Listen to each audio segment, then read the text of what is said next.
सुबह का समय था। घर की रसोई में हलचल शुरू हो चुकी थी। बहू, सब्जी भी खत्म है और गैस सिलेंडर भी। तेरा ध्यान किस पर है? मम्मी जी, मैं सुबह से ऑफिस में थी। आज दीपक ने कहा था कि वो खाना बना देगा।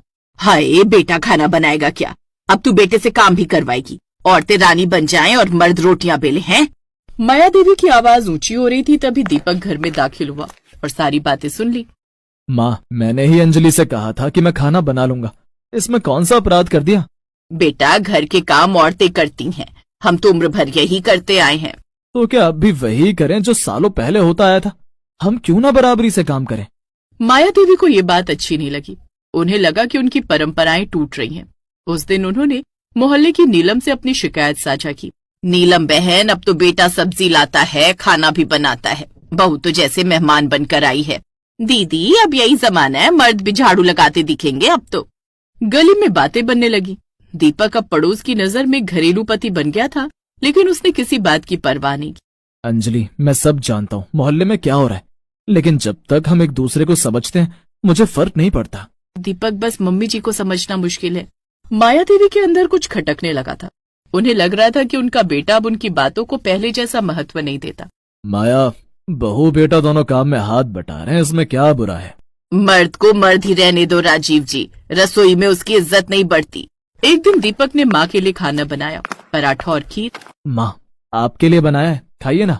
मुझे भूख नहीं है। बेटे से खाना बनवाऊंगी तो बहू की क्या जरूरत? माया का गुस्सा बढ़ता जा रहा था। दीपक कुछ नहीं बोला, लेकिन अंजलि से ये सब छुपा नहीं था। दीपक, मुझे लग रहा है कि मम्मी जी मुझसे नाराज हैं। तुमसे नहीं, खुद से है। उन्हें अब भी लगता है कि उनका बेटा सिर्फ रोटी कमाने के लिए है, बेलने के लिए नहीं। कुछ दिनों बाद अंजलि की सहेली शिवानी घर आई। माया देवी से उसकी छोटी सी बातचीत ने माया को सोचने पर मजबूर कर दिया। आंटी जी, दीपक और अंजलि जैसे लोग ही समाज को बदलते हैं। किसी भी बदलाव की शुरुआत घर से होती है। क्या मैंने कुछ गलत कर दिया? माया देवी की आंखों में एक हल्की सी पश्चाताप की परछाई थी। उसी शाम जब दीपक और अंजलि लौटे। बेटा, आज खाना मैं बनाऊंगी, पर तू साथ देना। जरूर माँ, सब्जी मैं बना देता हूँ, आप रोटियां बेलिए। हाय, बेटा खाना बनाएगा? हाँ माँ, बनाएगा। माया देवी ने अंततः ये स्वीकार किया कि बेटे का रसोई में जाना कोई शर्म की बात नहीं, बल्कि जरूरत और समझदारी की बात। लेकिन बदलाव कभी स्थायी नहीं होता जब तक सोच पूरी तरह ना बदले। और इसी सोच को फिर से चुनौती मिली जब घर की दहलीज पर एक नया चेहरा दिखाई दिया। दोपहर का समय था। दरवाजे पर दस्तक हुई।